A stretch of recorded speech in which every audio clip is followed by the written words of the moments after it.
पीढ़ी के गढ़ने से होगा समाज का उत्थान। महिला सशक्तिकरण एवं नारी जागरण बेटी बचाओ बेटी पढ़ाओ अभियान के अंतर्गत आज बर्रा स्थित कामद सरस्वती इंटर कॉलेज विश्व बैंक बर्रा कानपुर द्वारा मातृ सम्मेलन का आयोजन हुआ, जिसमें 800 से अधिक माताओं बहनों ने भागीदारी की। महिला सम्मेलन में कामद ग्रुप के निदेशक अखिलेश शुक्ल ने ये नारा दिया कि माता ही है यदि अज्ञान बच्चे कैसे बने महान। बेटी बचाओ बेटी पढ़ाओ मातृ सम्मेलन में उपस्थित सम्मेलन की मुख्य अतिथि व विशिष्ट अतिथि ने मिलकर किया महिलाओं को जीवन को प्रत्येक क्षेत्र में खुलकर आगे आने तथा अन्याय अत्याचार के खिलाफ संघर्ष करने तथा स्वयं शिक्षित होने और अपने बच्चे को संस्कारित करने तथा शिक्षित करने का आह्वान किया।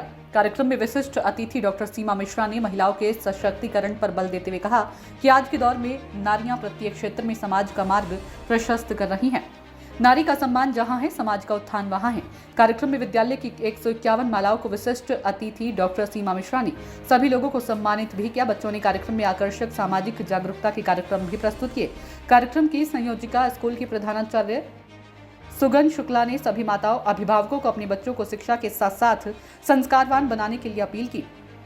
सम्मेलन में प्रमुख रूप से प्रियंका शुक्ला, प्रमीला सिंह, सुनीता शर्मा, अन्नू चौहान, आशा सचान आदि मौजूद रहे। कार्यक्रम में आए हुए अतिथियों का स्वागत कामद मैनेजमेंट की ओर से प्रियंका शुक्ला, अनुज दीक्षित, अजय चौबे ने किया। मैं डॉक्टर सीमा मिश्रा हूँ, doctor Virendra Swaroop institute of professional studies Kidwai Nagar से आई हूँ और यहाँ पर महिला सशक्तिकरण का प्रोग्राम है। उस महिला सशक्तिकरण के अंतर्गत मातृ सम्मेलन भी रखा गया है, जिसमें कि जो ये कामद स्कूल है इंटर कॉलेज, इसमें 151 माताओं का जो बच्चे पढ़ते हैं उनकी मदर्स का जो है सम्मान किया गया है। तो उसमें आज मुझे विशिष्ट अतिथि के रूप में जो है बुलाया गया है और एक हमारा भाषण भी था इसमें, तो मैंने वो स्पीच भी दी हुई है।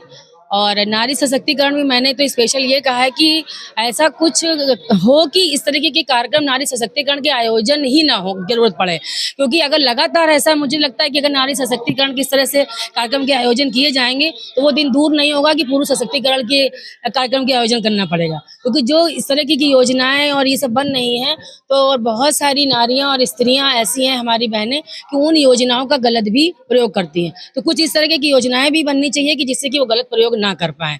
और मैंने जेंडर डिस्क्रिमिनेशन पे भी, यानी कि जो लिंग भेदभाव है उस पे भी थोड़ा सा विचार डाले थे और कैसे शिष्टाचार और कैसे संस्कार बच्चों को दिए जाएं, उसके लिए पेरेंट्स को पहले खुद आदर्श बनना होगा कि खुद आप खान पान में और अपने विचारों में तो खुद आदर्श बनेंगे तभी तो बच्चों को आदर्श दे पाएंगे।